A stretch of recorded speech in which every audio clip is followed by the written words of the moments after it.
Let's work through this systematically. I'm going to be quite careful just to make sure I don't miss any.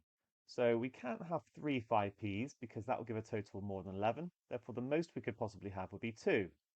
And the only way we can then make 11 is to add a 1. So there's one way of doing this. What if I just have one 5p?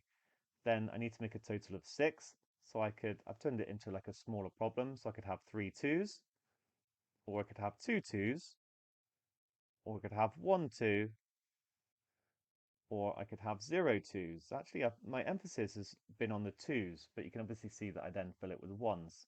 So there's 4 ways to do this. And so the quick way to do it with no 5's is to say, well, I could have 5 2's, or 4 2's, or 3, or 2, 1, or 0. There's going to be 6 ways of doing this final one, which gives a final answer of 11. Let me just demonstrate it in a bit more slowly though, and I do think it's probably best to be careful. So we can have 5 2's, or 4 2's, 3 2's, 2 2's.